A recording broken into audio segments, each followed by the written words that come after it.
Film की शुरुआत में हमें खूबसूरत सी लड़की दिखाई जाती है जिसका नाम मेलिना होता है। वो एक छोटे से टाउन में रहती थी और वो अपने टाउन की सबसे खूबसूरत औरत थी। उस टाउन की तमाम लड़कियां उसके हुस्न से जेलस होती थीं और टाउन के सब मर्द उस पर मरते थे। उस टाउन में एक छोटा सा लड़का नेटो भी रहता था। एक दिन नेटो अपनी नई साइकिल लेता है और अपने दोस्तों को दिखाने ले जाता है तो उसके दोस्त से कहते हैं कि सुने आज यहाँ से मेलिना गुजरने वाली है, और वो सब उसको देखने के लिए वहां बैठ जाते हैं। जब मेलिना वहां से गुजरती है तो वो सब भूखी नजरों से उसे ताकने लग जाते हैं। नेटो की नजर जब मेलिना पर पड़ती है तो उसे देखते ही रह जाता है और अपनी नजरें उससे नहीं हटा पाता। फिर जब वो गुजर जाते हैं तो एक कॉर्नर में आकर बैठ जाता है और उसे फिर से देखने लग जाता है, यहाँ तक कि वो शहर के अंदर पहुंच जाती है और वो फिर भी उसका पीछा नहीं छोड़ता। इसके बाद हमें मेलिना का फादर दिखाया जाता है जो एक स्कूल टीचर थे और उन्हें कानों से सुनाई नहीं देता था, और ये सब बच्चे उसके स्टूडेंट्स होते हैं। वो सब बच्चे क्लासरूम में मेलिना के फादर के सामने मेलिना के बारे में तरह तरह की बातें करके उन्हें बहुत परेशान करते रहते थे। उसी रात नेटो मेलिना के घर जाता है और वो दीवार में खोल करके उसे देखने लग जाता है। वो नोट करता है कि मेलिना एक उदास लेडी है, और जहाँ में पता चलता है कि मेलिना के हस्बैंड आर्मी में थे और वार में जाने के बाद वो कभी भी वापस नहीं आए। इसके बाद हमें नेटो के दोस्त दिखाए जाते हैं जो मेलिना के बारे में गलत गलत बातें कर रहे थे, और टाउन के बाकी लोग भी कहते थे कि मेलिना एक अच्छी औरत नहीं है। वो बाकी मर्दों के साथ घुल मिल जाती है, लेकिन उन बातों का नेटो पर कोई भी असर नहीं पड़ता और वो मेलिना को पसंद करने लगा था।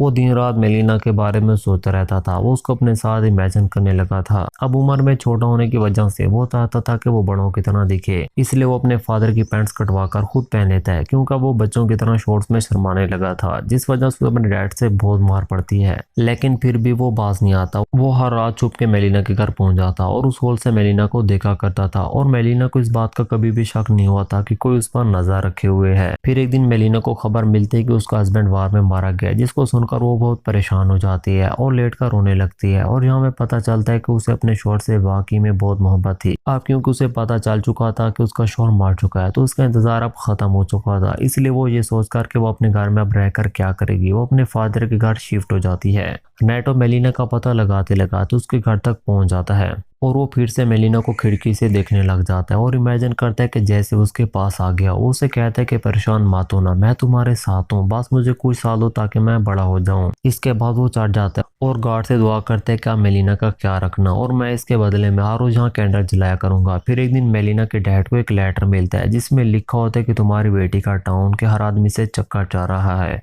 और तुम्हारी बेटी एक अच्छी औरत नहीं है। ये सब पढ़ उनको बहुत अफसोस और गुस्सा होता है और वो मेलिना को अपनी बेटी मानने से इनकार कर देते हैं और साथ में उन्हें घर से भी निकाल देते हैं।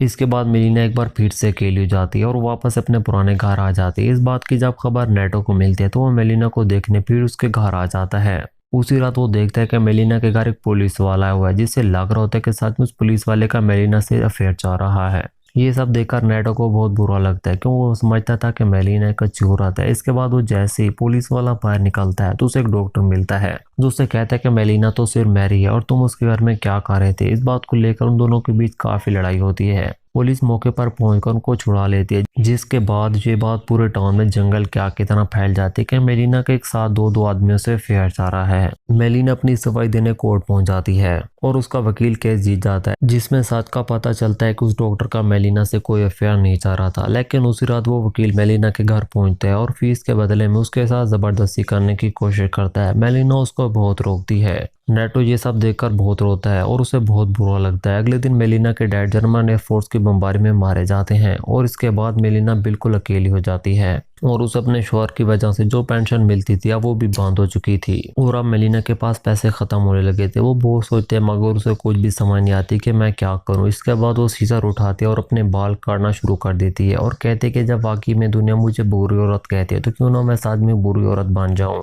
नेटो जब ये सब कुछ देखता है तो उसे बहुत बुरा लगता है और वो खाना पीना बंद कर देता है। इसके बाद हम देखते हैं कि मेलिना जो अब एक बुरी औरत में बदल चुकी थी तो टाउन के सारे मर्द उसके पास जाया करते थे, जिस वजह से उन सबकी बीवियों को बहुत बुरा लगता था। एक दिन वो सब मिलकर मेलिना की खूब धुलाई करती हैं और उसे टाउन से बाहर निकाल देती हैं। इसके बाद हम देखते हैं कि मेलिना का शौहर वापस आ चुका था, जिससे हमें पता चलता है कि वो मरे नहीं थे बल्कि किसी ने उनके बारे में गलत अफवाह फैलाई थी। इसके बाद वो घर आता है मगर वहाँ मेलिना नहीं होती और वहाँ कोई और लोग रह रहे होते हैं। जब वो लोगों से पूछते तो उसको बताते हैं कि तुम्हारी बीवी गलत हो रही थी और अब वो यहाँ नहीं रहती। और उसकी बहुत इंसल्ट करते हैं। ये देखकर रेनेटो को बहुत बुरा लगता है और वो डिसाइड करता है कि अब वक्त आ चुका है कि मुझे मेलिना की असल सच्चाई बताना होगी। वो मेलिना के हस्बैंड को लेटर लिखता है जिसमें वो उसको बताता है कि तुम्हारी बीवी तुम्हारे लिए बहुत लायल थी, उसने तुम्हारा बहुत इंतजार किया, मगर लोगों ने तुम्हारी मौत की खबर फैलाकर उसको अकेला कर दिया था। वो बुरी नहीं थी बल्कि सोसाइटी ने उसको बुरा बनने पर मजबूर किया। रेनेटो उस लेटर में सब कुछ लिखता है जो मेलिना के साथ हुआ था। ये सब पढ़कर उसको बहुत दुख होता है और वो अपनी बीवी को लेने के लिए वापस आता है। इसके बाद हमें दिखाया जाता है कि वो अपनी बीवी के साथ वापस उसी टाउन में आता है। लोगों की आंखें फटी की फटी रह जाती हैं।